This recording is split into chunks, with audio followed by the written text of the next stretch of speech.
and welcome to Mentally Speaking. I'm your host, John Nevitt, and this week we're going to talk about letting things pass you by. And I'm not talking necessarily about opportunities. You know, we hear very often in life, oh, you'd better take advantage of that opportunity, or it's going to pass you by, or opportunity knocks only once, you'd better answer. No, I'm not talking about that kind of thing passing you by. I'm really talking just about basic things in life in general. And, you know, I try to use examples of my own life. And over the last year, I went through a period of time where I found, after a review of it, that I had lost sight of my IPSRTs. And for those of you who have reviewed it or saw it in a previous episode, we discussed IPSRTs, the interpersonal social rhythm therapies that we should all practice because they are so important to keeping our daily rhythms in line and keeping our lives in line. And that's so important for us, mentally speaking. And I had lost sight of that over the last year, and it hurt me.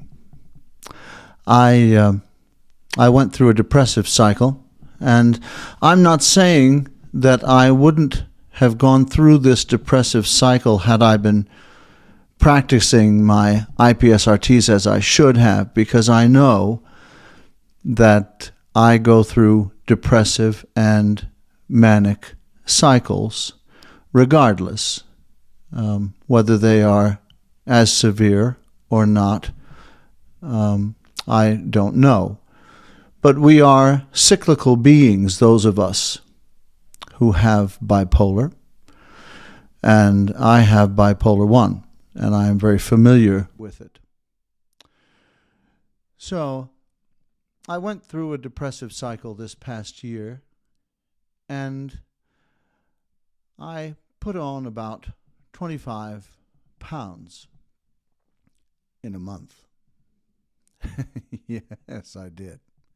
There was a lot of ice cream involved and a lot of sitting around and watching television in the dark with my dog, Charlie. And be that as it may, I packed on some pounds. And I wasn't going to the gym anymore. And that began sometime in summer. And I had stopped going to the gym sometime in March. And that's why I'm here telling you this now, because it's been just about a year since this whole thing began.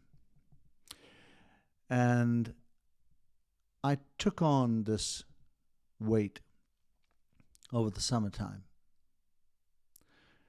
And suddenly, I couldn't button my shirts anymore.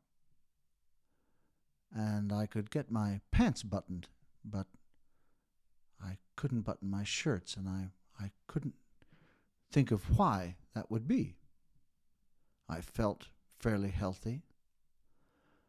I wasn't eating anything rather unhealthy. I had stopped eating ice cream in the dark at that point. And so I had to, in my mind, attribute that to something else. I let the gym pass me by, you see.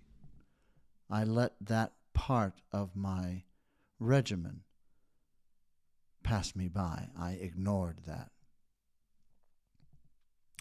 And time went on,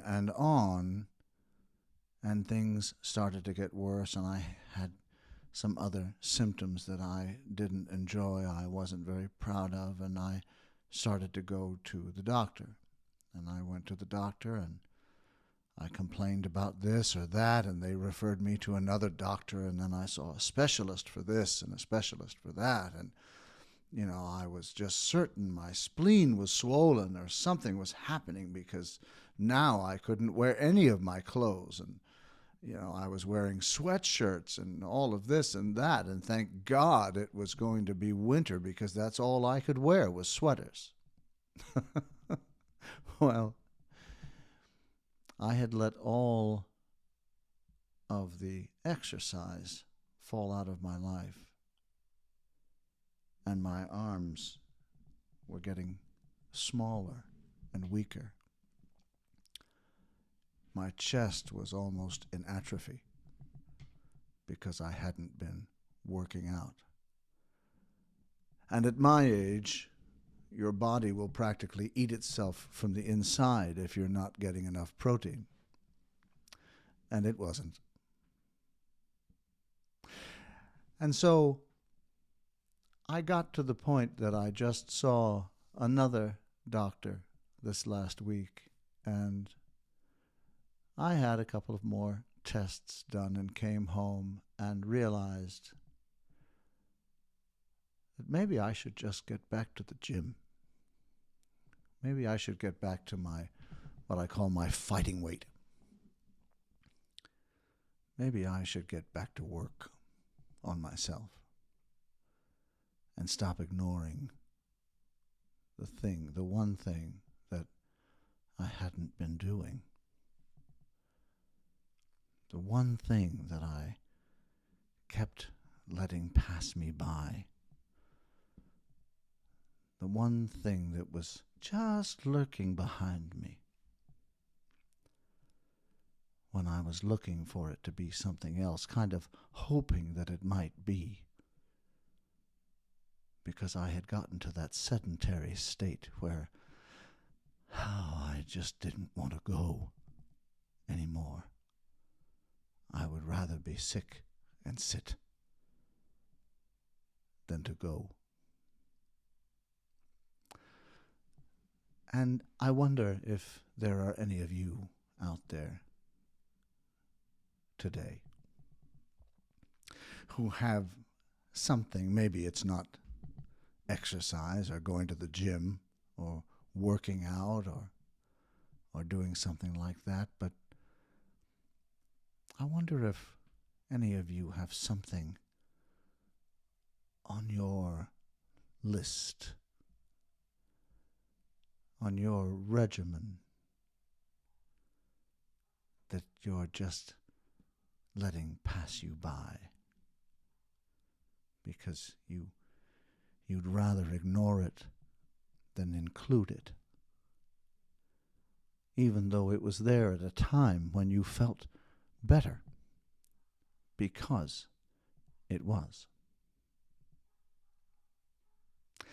And I think that's really something to think about, and it's not something that we need to kick ourselves over. It's just something to think about and almost chuckle, really, about, and to bring it back into the fold and say, well, that's why I did it in the first place, because it made me this, or it made me feel that way, or I remember how I enjoyed that, or gosh, I remember how much having coffee with so-and-so made me feel, and I should call that person.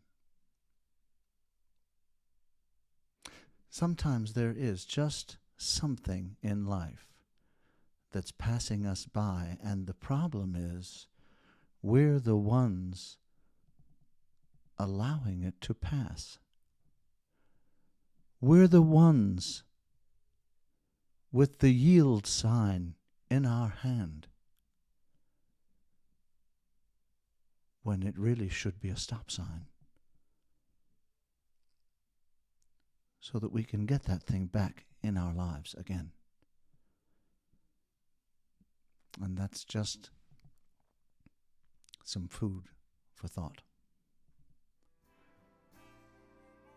And if you feel you got a little something out of today's episode, and I hope that you did, you know I do every time I'm here with you. And again, I hope you do. Give us a like or subscribe and make it easier for others to find us.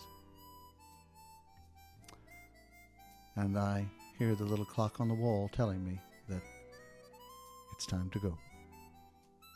So for now, I'm John Nevitt. I wish you love. I wish you hope. And I wish you health and happiness. Mentally speaking. Bye-bye.